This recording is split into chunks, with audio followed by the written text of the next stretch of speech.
Welcome to the Responsible Marketing Podcast, conversations about marketing, sustainability and how we can all help in becoming more responsible organisations. I'm Jo, a marketing strategist and consultant with a career spanning corporate, small medium business and self-employment, incorporating marketing and commercial skills in various guises, and now flying the flag for a more sustainable and kind future for all. This time I'm joined by Barrie McDermid, star of the Punctuation Show and fabulous host of the About Small Business podcast. Barrie's background in the education sector resulted in him launching the Punctuation Show to support children, their parents and schools in learning and enjoying the English language, not necessarily an easy feat.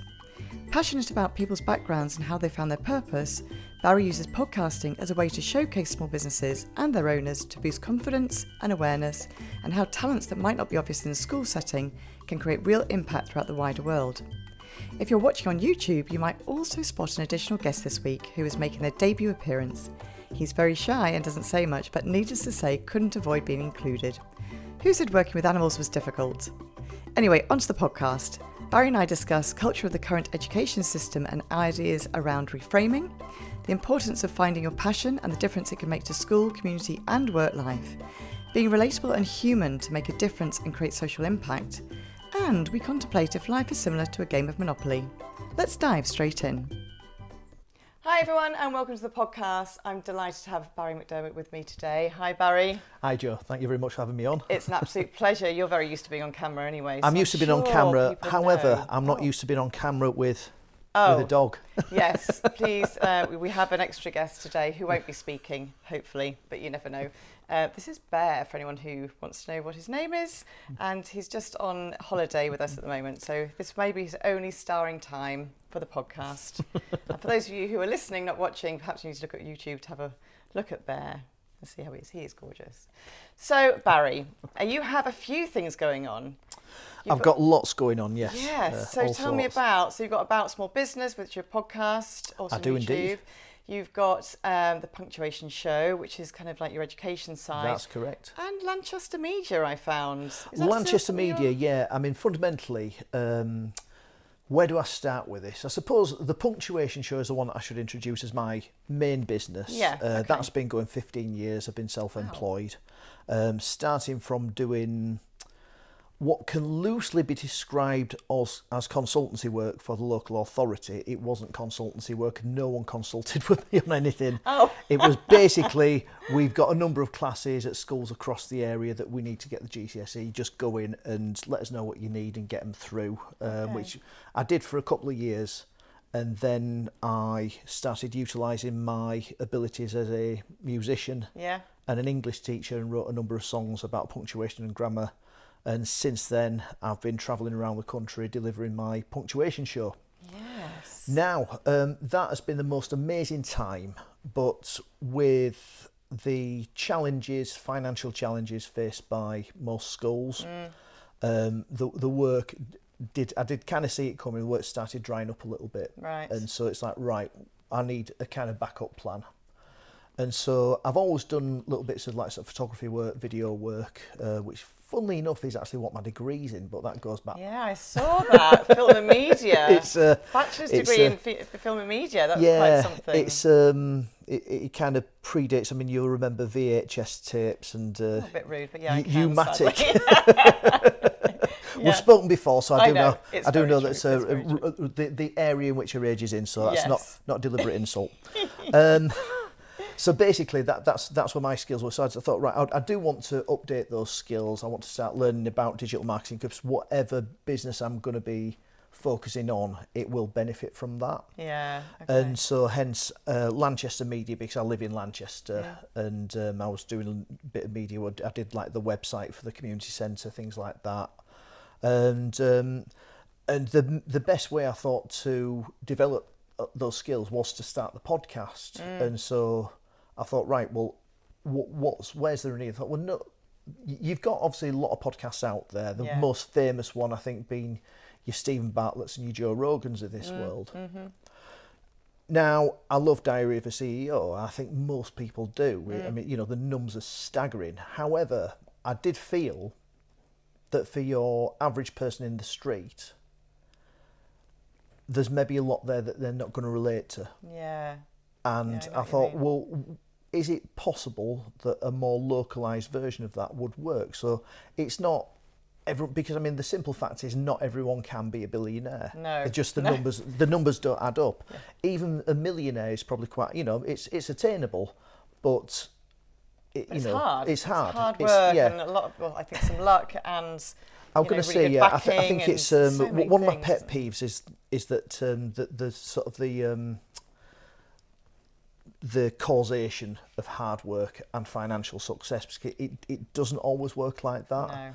No. When I was teaching, I work in schools where some of the kids' parents, they may be living in single parent households with a mother who got 3 jobs. Now, I'm not going to. People get very touchy when you talk about how hard they work, so I'm not going to point a finger at anyone else. But what I will say is, as a full-time teacher, certainly a single parent with 3 jobs was working harder than I was. Yeah. That's not a comment on other teachers. No. They may want to make comments about how hard I worked. But no, I know what you mean. It's not. I mean, 3 teaching, jobs. Yeah. And kids or home life, whatever that might be. My goodness. I think, in fairness as well, I mean, certainly the teaching profession, it's the direction it's gone since I left has. I'm not really convinced it's a better place to work. I don't think schools are a better place to work now than they were when I left. No. And I'd had enough. Yeah. I know people with similar views. Yeah.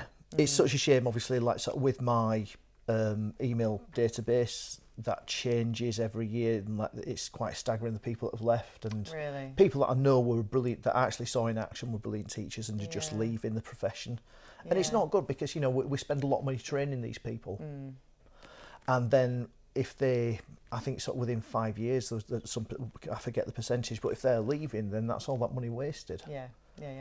From the public purse. But then I think also, if turning it into a business conversation, because I suppose that's part of the reason of that is because schools have had to be like businesses now. Absolutely. As opposed to just education sites, if you like, or venues.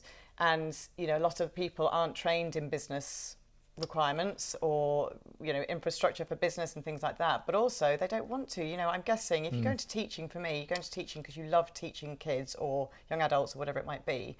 You love the education side. You don't necessarily go into it for the business side or the stats and the results and everything else. I mean, going back to, I started off, my first job when I left university was sales based. I was selling advertising. Okay.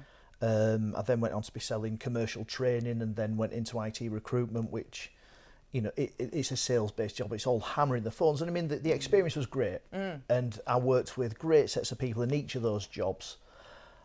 And I loved the people I worked with, but it was just destroying my soul. It was destroying like sort of who I was, and I didn't want to be this person that's just like sort of getting excited about cars. And there's nothing wrong with getting excited about cars. Again, probably insulted quite a lot of people in a relatively short space of time. But it isn't me. I mean, if you see the car I've pulled up in, it's a very, very old car. It works well, drives well, but it's not something that's impressing people. And that is what certainly my experience of working with salespeople, brilliant laugh, fantastic time, great social life that you'll have. But for me, I wanted something a little bit different, and so, let's say we sold up, we went travelling for a year, and I decided, my wife's a teacher as well, I decided when we came back, I think I would quite enjoy that. I did a bit of supply teaching, went around a number of schools, and loved it. And you saw at the time a lot of the jaded teachers. Why is anyone wanting to do it? It's like, I just went in with a bit of a fresh energy, and loved it, and still do love education. I love working with young people, and because there's an honesty about it. There's a real honesty about it. You can't. They're not. You can't hide. You can't. They are super savvy, these kids. They're incredibly savvy. They're getting an awful lot of information, probably more than sort of we did when we were younger. But they can look at so many different sources. I mean, there's a downside to that. Yeah, absolutely. There is a downside to absolutely. that.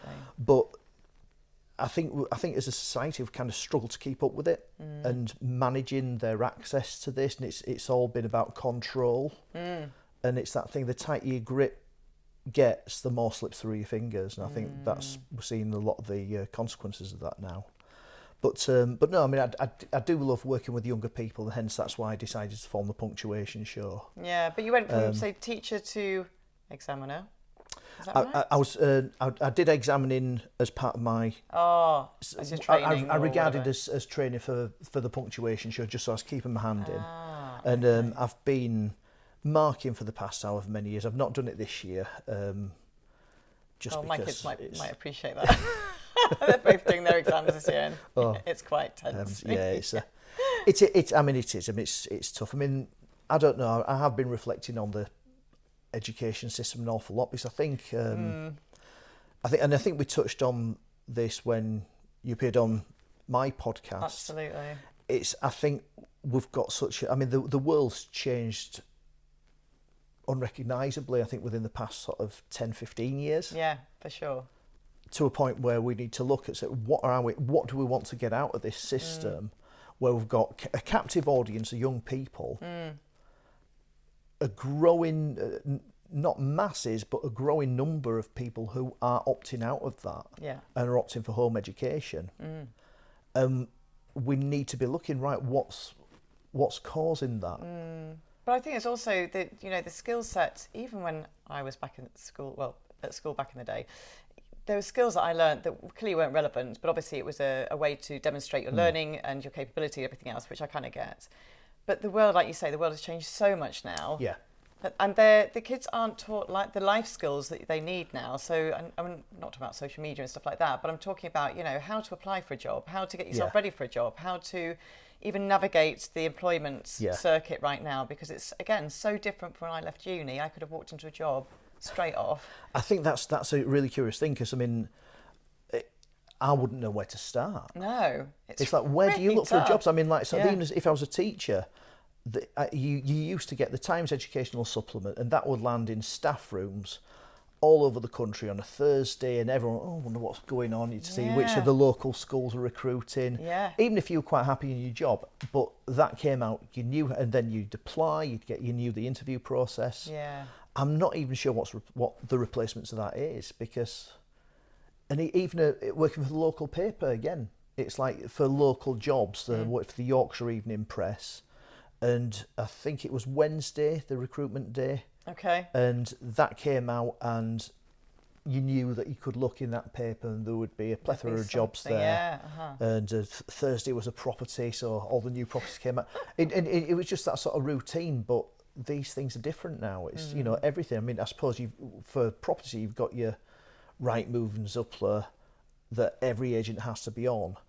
Jobs, maybe it's because I've not looked, but I'm not aware of like the one go-to place that you. No, well, I think there's probably 2 or 3 top line job apps, right, to go on and stuff like that. Again, I don't really look, but you kind of like talk around it a little bit with the kids or whatever. Yeah. We're not at that stage yet, but yeah, I'm just a bit like, I don't know what careers you're going to have. Like, no, we just have to wait and see. I just keep saying to them, do something you really enjoy, because hopefully then you'll have a nice career out of it. And I think you've kind of done that as well, haven't you? So you've obviously found what you love doing. I mean, you're very charismatic and full of energy. Kind. Well, you are, but you're full of energy. I have to check with your wife if you're the same at home. I don't know, but I'm sure you are. No. Irritating and annoying are the most commonly used adjectives that I get in my house. We all have that as well. But obviously you went, like the degree in film and media, for example, went into sales. So, again, there's really energising kind of aspects to you. And then you've had I did notice actually on some of the blurb that I was reading about you, about entrepreneurial, very, very supportive of entrepreneurial skills and other entrepreneurial people. And that shows with your podcast. So we must mention that, because I was very grateful to be a guest on that, the About Small Business podcast. Absolutely. It was lovely. And it was a really different thing for me, because we didn't just talk about what I'm doing now, but we talked about my whole career. And actually it lifted so many kind of like pavestones to like, oh yeah, that really makes sense now, kind of like where I am now and what I'm doing now, what I love doing now. Yeah. So that was so how did you come up with that? Obviously that goes back to your Stephen Bartlett's reference, I guess. Well, it was a funny thing, as I say, that the driver for setting it up was to get better at filming, at making content, to make lots of mistakes and learn from them, which I did. And I've finished fairly recently a second series, so I'm now up to 50. One of the things that I wanted to do was get the consistency for posting, whereby I would be posting, and it was a Thursday at 8:30. Now that's not actually a particularly convenient time for me, but like my first ever guest, who kind of floated the idea of the podcast, that's Simon Bourne. He's now doing estate agents. I know Simon well, yeah. It's well, he'd said he talked about doing one together, and because obviously he feels very strongly about mental health. Yes. And then he'd got all sorts going on with his shoe business and like sort of wanting to like diversify into his estate agency. And it's like I just thought I'd got the bug by it. It's like, yeah, I want to do this. Yeah. And so I spoke to him and said, look, you've got a lot on. I want to do this, but would you be my first guest? Amazing. And he did, and it was a really good watch. Because I mean, he's incredibly honest about everything that he's been through. He's very open and very vulnerable person. And but I thought, well, the mental health thing, Simon was wanting to lead it in that direction. For me, it's like I didn't want it to be just about mental health, and I wanted it to be about people's stories and like sort of just, and I suppose to learn more about them. In terms of what I'm like at home, I can be sort of quite manic at times. Sometimes I'm fairly quiet. If it's, sort of, I'm not putting on an act for anyone, then it's that's maybe a bit different. But I don't do small talk. No, okay. I'm not one for small talk, and that's why I enjoy the podcast, because we will discuss things that matter.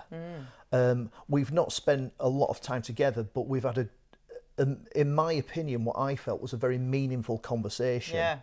That where you were generous to be open with me about and let me into a view of your life, and that's just amazing when you can get that with someone rather than the networking events and things. I mean, you meet some great people at these things, but you never get any sort of time. You always need like 2 or 3 follow-ups really to get to know someone. Absolutely, don't you? Totally. Yeah. Whereas I mean, everyone that's been on my podcast, I feel I know them sort of fairly well, sort of, and possibly better than maybe people that even work with them or things like that, because you've discussed backgrounds. I like to find out what people were like at school, and that's kind of shaping the direction that I want to take it now, and it's very much about the passion that you've just mentioned.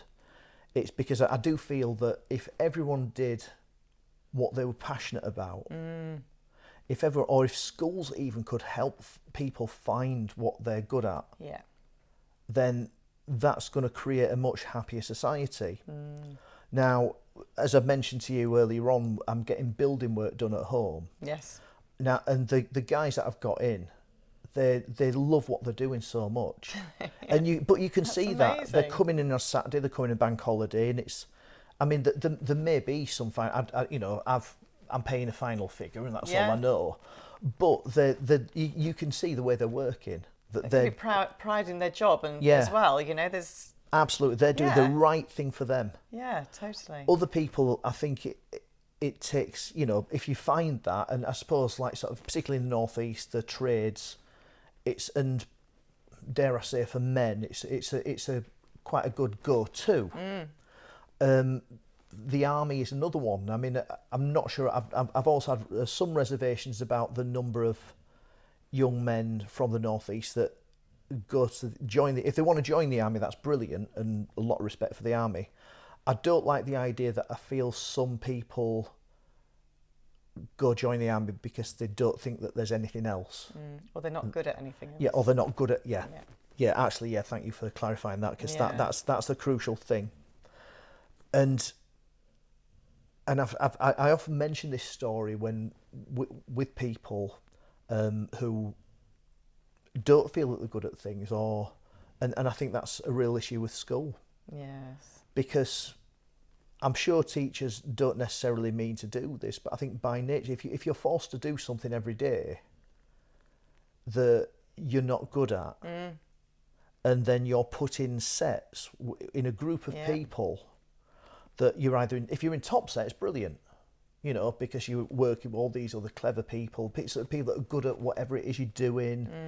They're all good at it, and so the sort of learning is taking place. It's almost like a community then, isn't Yeah. it? Because you're all good and you enjoy it. Yeah, absolutely. Yeah. And when we do enjoy it, if we're good at, if we're successful at things, then we Absolutely. enjoy that. Yeah, totally. But then you get to the lower sets and things become a little bit more problematic. Now, thinking back to my time as a teacher, there was a bottom set. And I hate even using the term, if I'm being honest, I know. bottom set, because It sounds awful, doesn't it? yeah, but to be fair, this bottom set, and it was actually two bottom sets that had merged into one. And I was actually in charge of setting at that time. I was like second in department, and I thought, right, I'm going to try something out. And I actually got on incredibly well with this year group, one year group in particular. And I thought, I'm going to try this. And I put all the bottom two sets into one group. There was myself and my friend Darren, who is a brilliant teacher, really inspirational, advanced skills teacher. And we said, right, let's merge these classes, put them together, and it worked really well because we're both, I mean, these sets tend to be boy heavy. Yes. Yeah. Yeah, I mean, you would draw whatever conclusions you like, Yeah. but they tend to be boy heavy. We've got 2 male teachers, which was unusual for English. Yes. Oh, I remember that now. Yeah. Yes, it was. Yeah, really unusual. And so we've got this situation, and we didn't have any bother. But what was interesting is like sort of, I mean, we got so far into the year, and then Darren left. He got a promotion elsewhere. He's like, thanks, mate. And Yeah.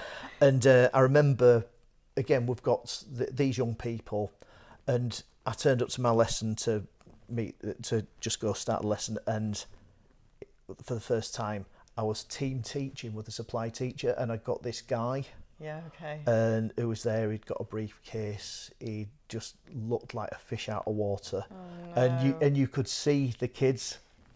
Yeah, rubbing their hands. We're going to have plenty of fun with you. Get in, and and they were just starting. He said, "No, sit down, get back, look at me." No, right, and I just says, "Right, you go sit down in the staff room, and then I'll Have a cup of tea." I'll have a cup of tea. If anyone's got any problem, just tell them to come and speak to me, and tell them that I said to go do that."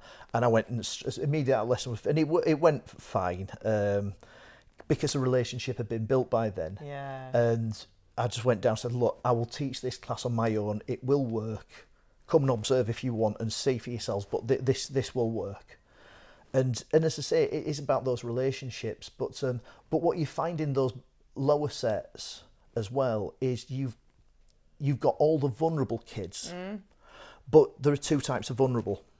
You've got the vulnerable that we all think of, this like sort of weaker child that looks a bit look like they're about to start crying, and it was, don't worry, Yeah. And then you've got the hard kids, Who've had the some ones knocks that already. the ones that have been hardened, and I don't mean hard as in good fight, but that's another thing about sort of terms. Hard, they've we seen tend to think some is good fights. stuff They've and- seen some stuff, Yeah. and they are tough because they've had to become tough. Yeah. They're not nice kids. But they can't afford to be nice kids. And some of them are nice kids. It's not but that front is... it's not a criticism. It's No. just that they're not nice children because they can't afford to be. They've been through whatever, and part of that might just have been stress caused by school, making them feel like crap. And really, school should be a safe place, right? It should be Absolutely. another place where, I'm going to talk about responsibility and stuff like that. But part of that is community. So, school for me should be an extension of that. Now, I also have a bit of an issue with the education system, and it's really hard when you're parenting kids. And I know you've got kids about the same age as mine, because I don't like how the education system is right now. But then it's a case of like, well, it's not going to change even in their education lifetime. So therefore, you're going to have to suck it up and get on with it and make the best of it you can, because the best you can do, the more opportunity you have. Yeah. But if you're coming to school being browbeaten because apparently you're not good enough at one thing or another thing, and they haven't found your talent and haven't been able to kind of like really expose that and support you in that, then you won't feel like it's community and you won't like school and you won't want to go, and so therefore, it's a snowball, isn't it? Absolutely. And I suppose what I'm wanting to do with the podcast is to put up examples. Look, these people I get it. are doing what they want to do. And, and I've had on there, we've got gym owners. I've had, personal trainers. A lad who he'd set up his own Thai boxing academy. A all sorts of people. Yeah. And it is interesting when you talk to it, because I mean, I love school. I was a school person. Yeah. It worked for me. I was never in the top sets. I wasn't that level clever, but I also did okay. I was also like sort of in the upper, so I wasn't feeling, wasn't feeling stupid. No. And I think that's a big thing. And I think that's the other thing. It's like when you talk to people that didn't go to university, that are perhaps around about our age. There can be, not all the time, but there can be a little bit of a chip on the shoulder about it. If they've done well financially, well, I didn't need a degree. Yeah, because it's assumed you went to uni then. Yeah, it is. And that in itself's wrong, but that little chip, that's coming from someone that at some point has been made to feel a bit stupid. And I think that's that's a big difference between English and maths as well. Oh my goodness. It's like you and I might have a laugh, say, Absolutely. I'm terrible at maths, we're terrible at maths, and it's a laughing matter. But as soon as someone starts correcting you on your spelling, your grammar, and I will say I would never do that, because with the Punctuation Show, I must watch. I'm really conscious about emailing. I would never do it because it's bloody rude. Yeah, exactly. There's no need to do it. The only reason that you would do that is to try and make yourself appear superior in some way, and it's a pretty sickening habit. So if you're thinking about doing that, don't do it. Take that advice. Definitely. But it is one of those things. It's like I suppose my English degree, has it served me well in earnings? Well, possibly not. I don't know, but it has given me. I never feel stupid. I don't feel. Yeah. I never feel intellectually inferior. Yeah. And that's not to say I feel superior. No. Maybe I do sometimes. I mean, I've been accused of that, but I never feel. I've among my many insecurities, that isn't one of them, and that comes from just that support. That comes from an education, a state education system that's done right. It looked after me. Yeah, exactly right. To a degree, anyway, but to me in more than one way. But it's not. I don't think it's necessarily looking after the number of kids that it needs to now. No, and I think that's again all this kind of like special education or specific support that kids need now, and I'm not dismissing that at all. I think there is we're much more aware of it, and I think it's good. But again, schools aren't necessarily set up to manage all that either. So like you said, my son's year, they're very boy heavy. They have been obviously since junior school, primary, very boy heavy, and some pretty hardened kids in there as well. Yeah. So there is disruption and everything else. And I just said to my two, I had a very, as you well know, I had a very privileged education. So I don't understand disruption like they understand it. I've not sat in a class and had all sorts of things happen like they tell me, which I won't go into detail because I'm just like, really? So how hard is it to study then as well? So even if you are doing your best and you might not be top in English and you might be top in maths, if it's then decided that you shouldn't be top or middle, but you are in the lower sets, and then you're sat with other children who don't get on with school at all and don't want to be there and are really very eloquent at putting that across, that's even more difficult then, isn't it? So you're always then fighting with that straight away. And is that kind of like, so the Punctuation Show, because obviously you do a lot of videos, I've seen lots of videos and things, and you go into the schools. So is that kind of supporting the kids, but also supporting the teachers? So giving them a little bit of a break as well, saying, hang on, there's this extra resource for you to use. It's both. I think fundamentally though, and I think this is something that we're really losing as a society. It's supposed to be fun. Yeah, it is. It's supposed to be fun because, I mean, not every minute of every day can be fun. Yeah. But we should enjoy doing what we're going to do in that day. And if you're not, then we need to be looking for something else. And there does seem to be amongst people this, I mean, from an older generation looking down, saying, well, I suffered this, I had to do this, that and the other, so should you. I remember as a teacher, we had to work really hard in our NQT year, so you're not going to have, and it's this almost gloating, it's like you're going to have a really crap time. Yeah. And there seems to be, it's like sort of work only seems to mean work if it's making people miserable. Yeah. It's like we need more hard work, and the thing is, like, sort of, you know, we're talking about we've got a lack of people prepared to pick fruit and veg, that kind of thing. Well, get people on the dole to do it. It's like, this is just such the wrong approach. Or we've got this many people that are out of work, let's force them to do jobs they don't want to do. Because if you're an employer, do you really want a number of employees that don't want to be there, that you've got to battle? Because that is... I know, that's hard, right? It's hard. Yeah. You know, I mean, I've got, well, one of the people I interviewed, Sophie Dodgson, she's an HR specialist. I mean, I would love to know her thoughts on that. You know, let's get everyone doing jobs they hate. It's just not going to work. And most decent employers, I don't think, want that. The other thing is, like, sort of the physical implication. I mean, I have picked fruit when I was younger and much, much fitter than I am now.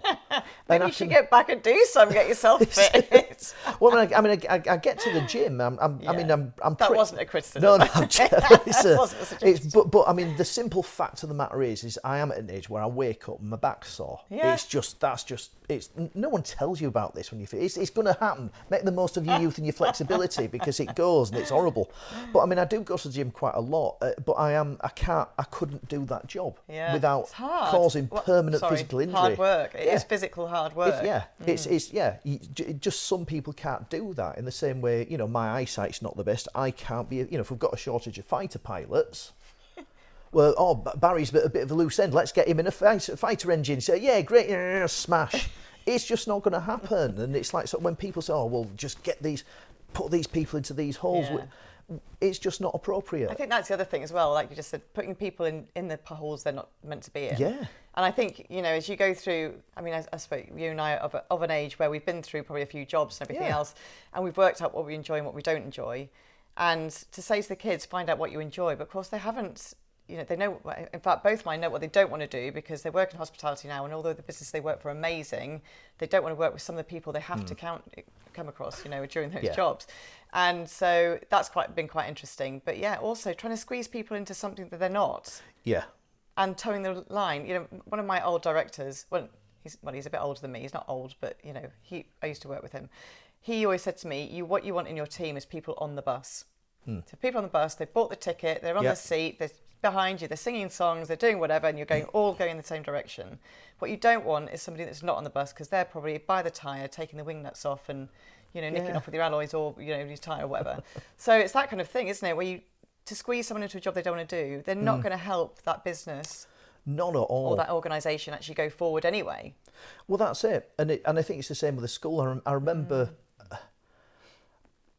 the school I worked for were quite forward thinking, and they did a construction course, a GCSE.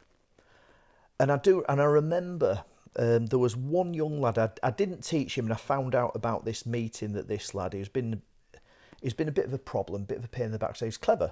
He was in upper sets. Okay. But he wanted to do construction. And his parents were, you know, both degree educated and really looking down on the construction course. And it's that thing. It's like, now fast forward what must be about 20 years and you've got builders that can't keep up with the demand for work, that can charge, you know, very, very good rates of pay, and if they've managed to get their own building company, are likely on more money than this couple who were turning their nose up. And that's where we get these problems, because it's like, you've got, I mean, I don't know what made these parents be like that, but they've then put this on their son, who's then going to have rebelled against. He's not going to go on the university route that they wanted him to go. No. And he's, you know, and he's probably one of these people that said, all right, well, I didn't need that. And it's, you know, none of it's helpful. No, it's really makes it tough, doesn't it? And I say that the main thing behind the Punctuation Show, and I mean, as I started it, it was schools were just starting to operate more like businesses and targets. And what I didn't like is, this is why I left sales. These aren't numbers. The kids, the people, exactly right. The personalities, they matter. Not because, you know, we can get them. And at the time, I remember, like, sort of with the grades thing, it was A star had sort of fairly recently come in, sort of the old, like, so where it was when I did my an A's not good enough. It's not good, but that's it. I mean, when I did my GCSE, A was a top grade you could get. Same. And they said, right, we've got A star, to really push and stretch these pupils. And I remember the schools were trying all sorts to get their results up, and our school were, as were most schools in the area certainly, and I suspect around the country, were actually sitting the kids for their GCSEs in November. Oh. Which had traditionally been for kids that have failed in the summer and then were resitting at sixth form. So they've got that going on. So it's like, right, we're going to sit you in November. Yeah. And if you fail it, we're going to resit you in the summer, and you've had 2 bites of the cherry to do it. Wow. Now, so 2 actual official, so not mocks, like these are proper. Not mocks, proper GCSE exams. My goodness. Now, I mean, in some ways, that could have been quite practical. It's like, right, we've got our English GCSE, that's fantastic, or Maths GCSE. Yeah. But I remember in the class that I had, basically, if you got your target grade, you would go off and you would do, I think, literature course, you'd focus on that, or media course, or whatever it was that you were going to do. But for some kids, if you hadn't got your target grade, this is where it went wrong for me. I had a young girl in my top set who was targeted an A star. She got an A. Okay. And they made her resit to What? get the A star. They made her resit my goodness. to get the A star. And what I find that abhorrent is that's not for her then, is it? No, it's At not. all. It isn't. There's no one in the world that can convince me that getting an A or an A star is going to make a jot of difference, apart from if mum and dad at home says, right, we'll give you X amount of money for an A star, this much for an A or whatever. So it might be different. We do a bit of bribery like that with our kids, but I mean, it's not, an A star and A don't get any difference in our house. No, because if you've got an A, that's amazing, But that's it, and it's but there were a couple of them that had got A's. But they were targeted A star, and it's like the points, and so the schools are putting them through that. No, that's not. That's metrics gone crazy, isn't it? Really, it is. It absolutely is. But that's kind of where we were with the schools, and when it became a bit more like businesses. Now, don't get me wrong. There is a lot that schools can learn from businesses. I've worked in both. Absolutely, yeah. I've worked in both, and some of the processes, some of the efficiencies just aren't there that they would be. If it mattered, if they hit you directly in the pocket, yeah, exactly right. Or if an individual was accountable for those financial figures, there's absolutely things to learn. But you start doing that, all right, well, we need this many kids to get this grade. And, I probably wouldn't have started off in my consultancy job if that wasn't the case. But then I'd found something, I'd have probably still been happily teaching. Yeah, okay. And that's the thing, if that hadn't happened. So, just on the Punctuation Show then, and talk about metrics, because I mean, you said you're not against metrics, but, you don't want to be driven by just those. No, they're necessary. So how do you work out your success with the Punctuation Show then, on regards to whether it's, I don't know, kids becoming more comfortable in using punctuation, for example, not even just, better at it, but even just comfortable knowing when to use it, and knowing, because to be honest, again, back in the day, we didn't have to know half of what they have to know about different types of words and things and blah blah. I started teaching without, I would say I probably knew about a third of what your average year 6 pupil needs to know now. Yeah. And I know for the demand that I got for the Punctuation Show when this upgrade in the SATs came, I know most teachers didn't. And to be fair, a number of teachers in secondary probably still don't. And why should they? It's like, I was an English teacher, I'm not an expert in whatever, in French, I can't do it all in French, so why is it? And it takes the joy out of it a little bit again. It absolutely. I'm a reader and a writer, and I love the English language. I love writing, I love reading, I love lots of other languages, but I'm not very good at them. But it takes, for me, all that kind of structure. Again, it goes back to kind of like forcing it into just a box, isn't it, really? Absolutely. And that takes the joy out of it for me. And when I, for example, when I talk to the kids about Shakespeare and stuff like that, so I go into school and invigilate. So if we're talking about a Shakespearean piece or whatever that's been on the paper after they've sat it, obviously not during, the way I read it out would be as you'd see it in a play, not how it's written on the book. Absolutely. Because that's almost impossible to understand what the hell's going on, bless him. But, he wrote very harshly for us modern readers now. Yeah, he did. So therefore, having that kind of like option, and it actually makes it more fun. And if you go and see a show, it makes it more fun because it's the interpretation of that and it's the intonation, all that kind of stuff. Yep. But to be, all this kind of like really specifics about where things, I have to be a bit careful, where things go, whether you use an apostrophe or not an apostrophe, all that kind of stuff. It's important, but it does take the joy out of it a little bit when you get so into the detail. Yes, it does. I mean, there are a couple of things there. I mean, your original question is like, how am I measuring the success of the metric? Yeah, I think I went off tangent. no, it's I'm really terrible for that. So I'm quite proud of myself. You've done very well. Keep me on track. But in terms of measuring the success, it's the short answer is you can't really in that sort of Excel spreadsheet way.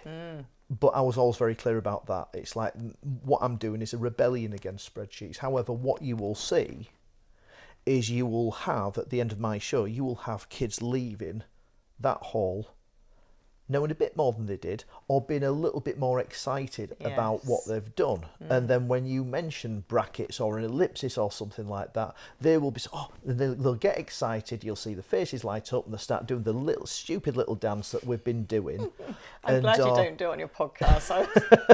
Even for me as a bit of a drama queen, I'm a bit like, oh my goodness, I don't know if I can do that. I'll not do it justice anyway. No, don't worry about that. But it's that thing. It's like, the kid's reaction is you measure, because the thing is you've offered that tool. There are supporting resources. You're reliant a little bit on the school to then adopt a little bit more of that. And I think unfortunately a lot of schools just go back to doing what they've always done and getting what they've always got. Yeah. And it's so hard for teachers at the minute because they're so browbeaten. They're not, especially in the northeast. It's a decent salary. There's no two ways about that. But if you get in further down the country where house prices have rocketed up, it's simply not. And so salaries haven't changed relative to their not really greater living costs, because they are higher. Not really. South, aren't they? And you've got that, but then it's not like you've got the easy job. I mean, you've got your clowns or idiots, and I'm not even bothered about insulting them. You are clowns and idiots. They're saying, oh, the holidays, the holidays. And it's like, well, yeah, they get those holidays there. You can't deny that. They do work a lot during it, but if it's that simple, go retrain. If it's that brilliant idea, if it's such a cushy, go retrain and do it. And I've seen it. Most of these people wouldn't last. No.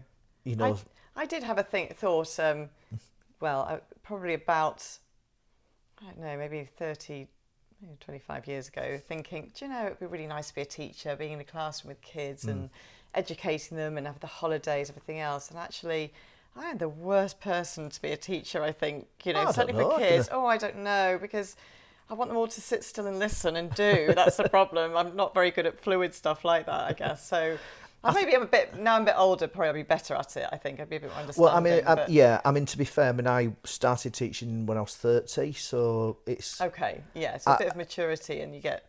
And maybe some empathy as well. Yeah, I think so. It's that thing, it's like, there's a bit of distance. I mean, when I started teaching English, my whole thing, it's like, what can I bring to the profession? And if I'm honest, I'd not read a lot of classics. I wasn't like always sat with my head in a book. But that's not what English is about. And I think it's one of those things, to be honest, English really could do with a rebrand. Why are we talking about... I mean, English is great because it's our language and we should be proud of it, absolutely. Yeah. Ironically, when people talk about being proud to be British, proud to be English, whatever, they never mention the stuff that we genuinely have got, this rich language that allows us to be so creative, that allow, like sort of the jokes, the puns, the bit rude with a double entendre or something like that. But it's, no one ever talks about that. But I think fundamentally, to make it more accessible for kids, if you had kept the same curriculum but rebranded it as media. Yeah. Or communication. Yeah, communication skills or something. Yeah, definitely. Maths and English. Communication and logic. Yeah. Or communication and money. Oh, I can feel a new education secretary coming on.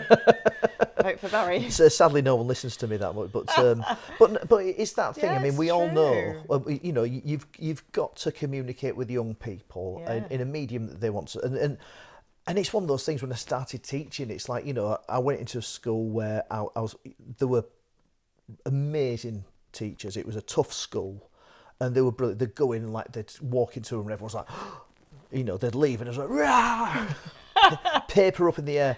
And my thing was, I want to be like that. I want that level of respect and commanding. And you go in, you'll maybe start shouting, then it's like, I'm not that sort of person. No. They know that. They can see I'm not really like that. And he said, what have we got? How am I going to cope? And it's and it's that sort of being yourself. Yeah, you the then respect become for being human. Yeah, that you then become more relatable. Yeah. You've got to be yourself, and they've got to believe that you care. Yeah. There's about them individually as well, not as just about what you're delivering. But interest about in them. Yeah, totally.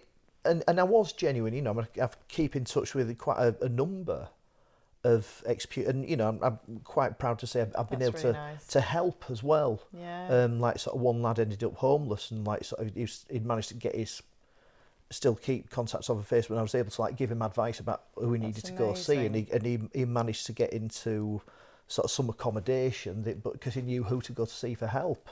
You know, there are other stories that I've got like that, and it's that's a massive. So you as an individual, then you've had massive. Sorry to be very technical, but social impact. So I'm going to come back to kind of like, again, responsibility, sustainability. Yeah, that's huge individual social impact that you've had on those people individually, which is it's on a small scale, but yes, I am. If, and I think if there are even another 50 Barries out there, which I'm sure there are, by the way, out there doing that kind of thing. It's not a popular name anymore, actually. Isn't it? No, I've not heard anyone called Barrie. It's a bit like Adolf, but I don't know what I've done. Maybe it's on its way back. Hopefully, you never know. Yeah, I mean, not the other one. Barrie, I mean, yeah, not the other one. Edit that out later before the show's cancelled. But yeah, I think there's a lot to be said about people having that impact, but no one really, either you as an individual who's causing that, who's the creator of that, not causing it, the creator of that, I don't think people realise the impact they have on other people unless they hear it back. No, but you also don't. It's how, again, going back to metrics, you know, it's how we then show society that that's the impact, the positive impact we're having, you know? That is really interesting that you mentioned that in conjunction with the metrics, because it would be hard to do that. I mean, really I could say, right, I can produce these emails. Yeah.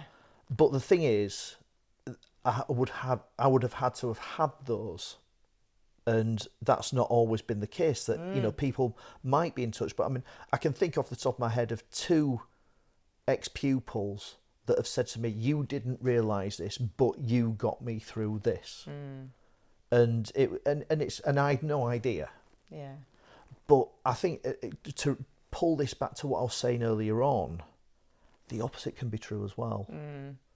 And we've got, I mean, whether we're parents, the stuff that you can say as parents that your kids might take in, that you're, absolutely. you know, that you know that you didn't even mean, they've just misinterpreted, they've heard what they want to hear, that's maybe like just touched on a little bit of an insecurity, and we all make these gaffes, absolutely, and as teachers as well, and I think in many respects, it's another reason why, you know, we need to just take the heat off teachers, because you can start criticising them, and you could say, well, they should be professional, they shouldn't let these pressures go on. So, well, you won't find a single teacher who wants that pressure to go onto a child. But, you know, no matter how virtuous you are, if you've had a bad day, if you're feeling pressure for something, that's gonna...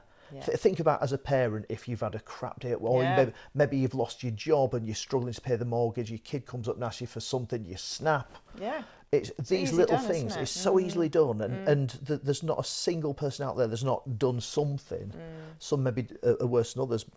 And as I say, that it's nice because the reverse is true, but these are all things that you can't necessarily measure. No. Or yet. Well, never say never with AI, but exactly. I mean, I think there are things coming, certainly from a business point of view, there are things coming, as in, you know, I've talked to a lot of people recently about corporate social responsibility. So their impression and their positive, hopefully, impact on their societies, whether that's communities internally, externally, whatever that might be. And that in itself is hard enough to measure. But when you get down to things like social impact from a community point of view, as in what impact has Sir had on me going forward, 20 years down the line, when actually I'm really proud of my career and it's because of what Mr. McDermid said to me in that English lesson, blah, blah, blah. Yeah, that's really, really hard. But hopefully there are, like you say, the people that have been affected hugely in a positive way will let you know.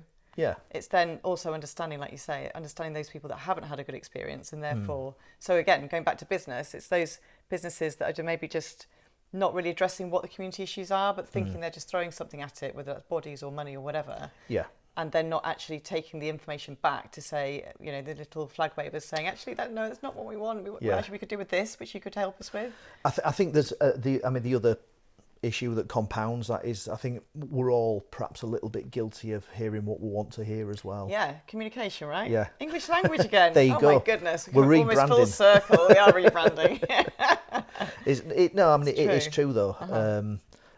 It's what we want to do. Yeah, it's true. It's true.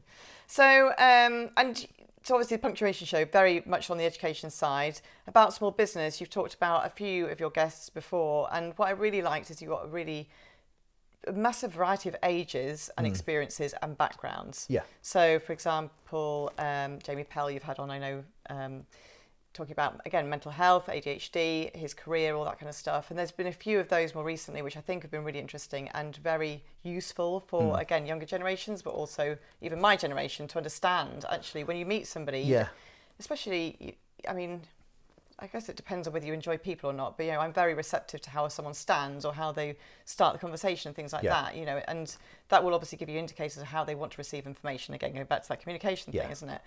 But there are a lot of people who don't like being out there doing that. And actually, I think hide behind all the screens and the computers and everything else. So again, maybe, it's that kind of, again, education piece from you that says it doesn't matter who you are, what background you've had. Yeah. Actually, there is an option for you if you wanted to go into business. Nothing's stopping you. And I think that's amazing, the fact you're really promoting that kind of entrepreneurship again. That's it. It's like we've all got issues. We've all got stuff that's going on, and that we've got sort of increases in mental health issues, autism, ADHD.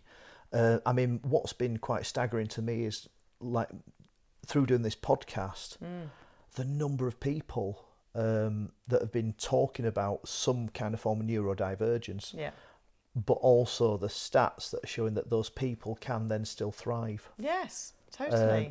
I've met some really successful people who maybe didn't do so well at school, incredibly intelligent, and they've just sort of found that they've been able to. If you get those kind of diagnoses, nothing fundamentally changes. You've still got you might be able to get some help. It's difficult to say how much is going to be effective, but you've kind of got to. You've got your cards that you dealt, and it's how you play them. That's all we've got. It's all we've got. And I think what I'm trying to do with that now, the direction I'm going to take it over the next 50 episodes, is to try and get as many different types of people, as many different kind of businesses as I can, talk to those people, and then give that as a show, because I'm currently making a website at the minute. Okay. And just to showcase, and I will be in touch with you about that actually for your page, because it's a great way, it's a link back, and hopefully a credible link back, because I'm going to be pushing this. And getting the word out on your social media channels that younger people are looking at. TikTok's been fantastic. I know you're a massive advocate. I'm not great on TikTok. I'm going to get back into it again. I promise. It's great. It's great to for clips just to get those. And some of them get sort of 1,500, 2,000 views. Yeah. Which is very difficult to get on YouTube for the longer. And that's for the podcast. That's not necessarily for So do you do Punctuation Show for TikTok as well? Yes. Yes. And how do you do on that, out of interest? Because that's quite quirky. That's been doing pretty. The nice thing about TikTok is because, like, every month I've been doing a free team session that schools can sign up to, Ah. and so I'm doing a live performance. Okay. With that's basically sort of me, and like I've got schools all over the country just doing it in teams. They're using the chat to Yeah. get their answers across, and it's just a bit of fun that they could come back to, and that's worked particularly well for schools that like sort of just before the SATs actually got me in person. Yeah. Because they've had like a little TV show leading up to the SATs, and then I've gone it, and it's lovely because I mean I didn't quite expect this, but like sort of you're treated like a TV star would be treated. Amazing. But then again, they don't really have TV stars anymore. But if you've got your influencer YouTube Yeah. YouTubers, and but it's you're sort of one of them, and yeah, I mean it's worked nicely in sync. Cause I've said follow me on TikTok if you want to see copies of the songs, sketches. They're all on TikTok, YouTube, Instagram, and TikTok. I mean TikTok's views I think the highest one about 18,000 views or something like that, which is incredible for It's amazing. for middle-aged idiot like jumping up around singing and dancing. It's Did you ever thought you'd be doing that now? do you know what? And this is the Is daft it kind thing. of like your small ego saying this is almost TV?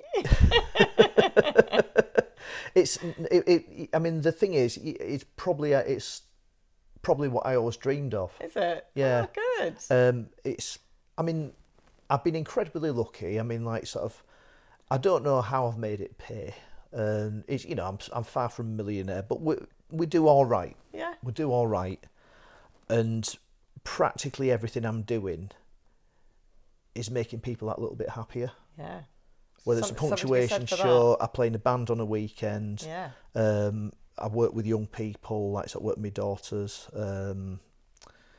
and everything's just trying to make life a bit nicer. There's so much crap going on. There's so we've got wars, we've got recessions and stuff like that, and it's and this I suppose to my early point about why I started the punctuation is that if it's not fun, what's the point? If someone passes the SATs with flying colours but they've been made miserable, was that really worth it? If someone's had a hell of a time at school because they've been made to redo a load of stuff because the A that they got wasn't quite good enough, why do that to people? Absolutely. And it's like, yeah, we should all try and be the best we can. Yeah. We should always do the best. And I mean, for those people who have turned around, well, I didn't need this. I didn't need school to do this. I mean, what I would say to those people is at some point, your attitude changed. You didn't carry on with the crappy attitude that you had at school, whether it was your fault or not, but you had a crappy attitude at school if you didn't do very well. And then that's come round and you've thought, right, I'm going to show them. And your attitude has changed and it's become positive. And it's if we've got all this positive energy going on, then that's where... I think that's your social impact, isn't it? Right there and then, isn't it? Yeah, I think it is. I'm doing my best. Yeah, no, I think you're doing... And when you said we're doing all right, is there more than you behind the scenes, or is it just you? The punctuation guy, I think, is just you, is it? I suppose I say we... I mean my family. Oh, okay, right, got you. Yeah, it's yeah. I mean everything I do is kind of just me. Yeah, okay. I mean I love working in a team, but teams don't always necessarily like working with me, so I've ended up on my own there. But where it counts in a family, I mean sort of my wife is incredibly supportive of everything I do. Yeah. She's got her career. She's a head teacher, very very successful, and probably the best one I've come across. Obviously, you could accuse me of some bias, but she is phenomenal. Well, I hope she watches this and actually hears that, because that's nice to hear. Well, as long as my daughter doesn't see me like sort of petting this dog, I know. she's going to want Could one. be in trouble. But, I'd say but you yeah, have this one, but you can't. that's the we, and Yeah. and as I say, we're still together. We're doing all right. What matters? Yeah, We're and we're having sticking fun together. again, right? So, Yeah. You'd need to check with her. Well, I'll do that another time. But no, there's lots of shouting. There's lots of sort of teenage kids angst going about. But we do laugh and we do. Yeah, well, it's tough growing up, right? I think it was It tough is, in our yeah. day, and we weren't watched every minute of the day, were we? As in phones and all that kind of stuff. It's growing up now didn't work. I mean, so difficult. Well, I frequently get told I've not grown up at 50. Well, 53 in July. Well, I've still not grown up apparently. Yeah, but well, I think that goes with our generation, doesn't it? yeah, I think so. And why not? I Why know, not? exactly. You're as young as you feel. Exactly. Well, yeah, not every morning. No, apart from once we've stretched, got Yeah, the once back I've out the way. stretched and done a bit of yoga, maybe. Yeah, That sounds go. very. No, I don't do yoga, not every day anyway. So the About Small Business podcast, again, that's about also raising awareness of small business and entrepreneurship. What do you think are the top 3 challenges at the moment, either in education, if you want to bring education to it, or for SMEs, so whether that's organisations or businesses? The top 3 challenges, or one, if you can't think of 3.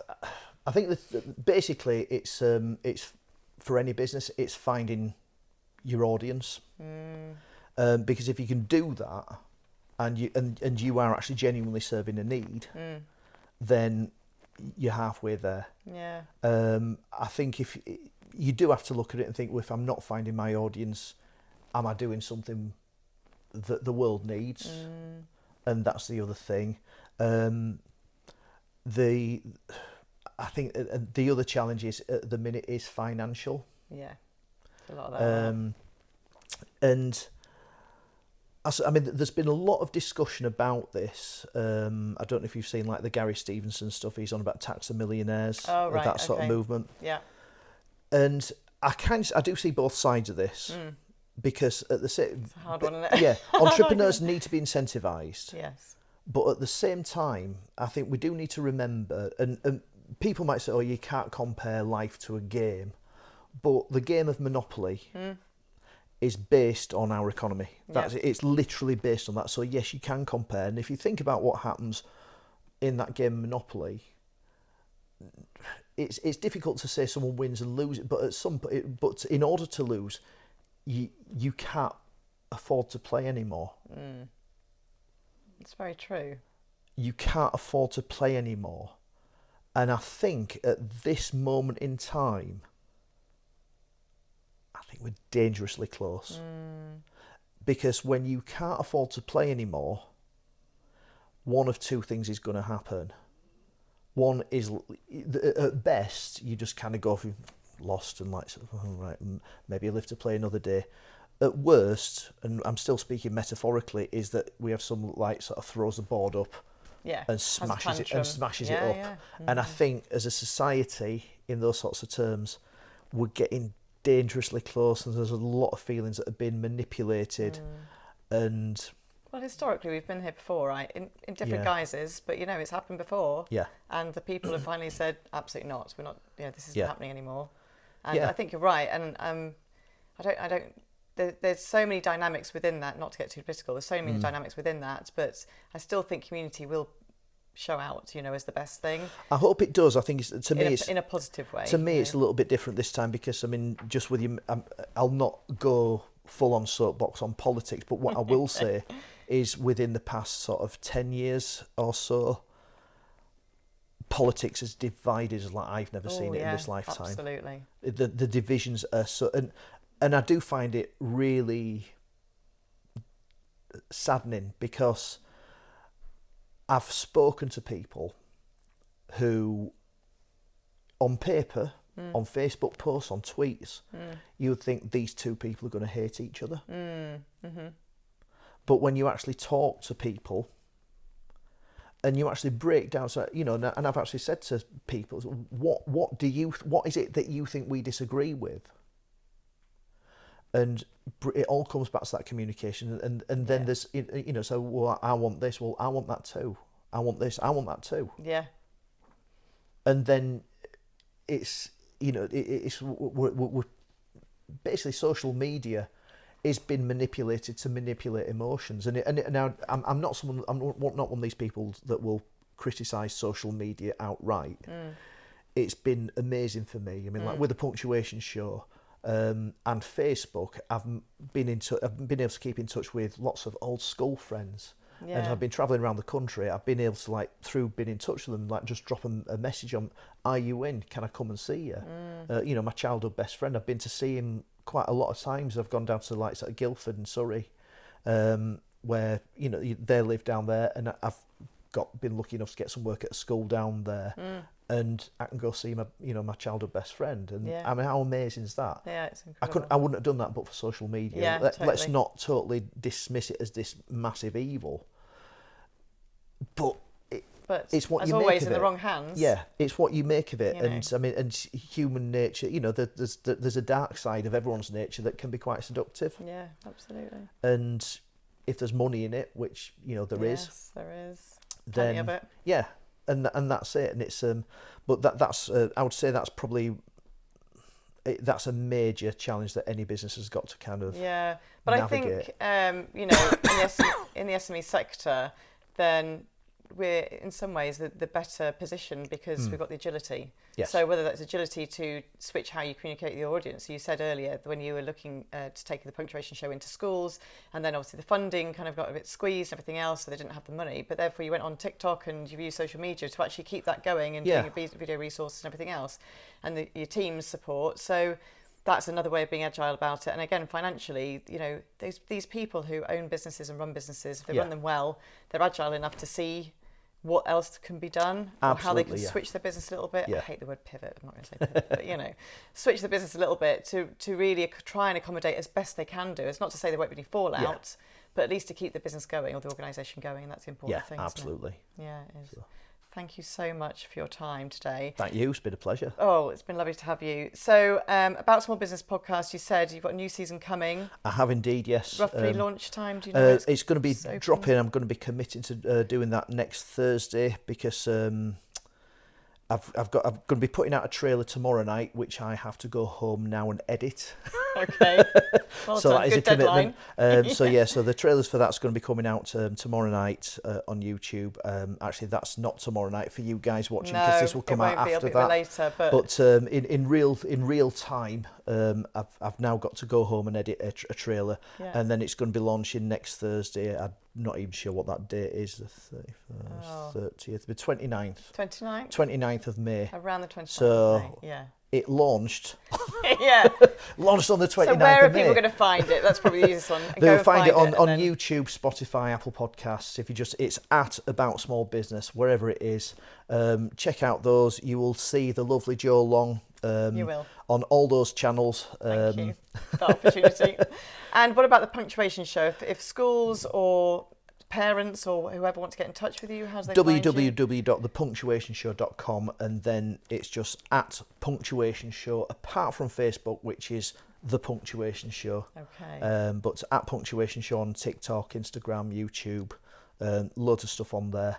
And yes. And they'll recognise you because you've got either funky graphics of you singing, or you've got, I can't think what it's called, aquarium grammar. Grammar aquarium. Grammar aquarium. There we go. That was the thing. I got completely down a rabbit hole watching those the other day.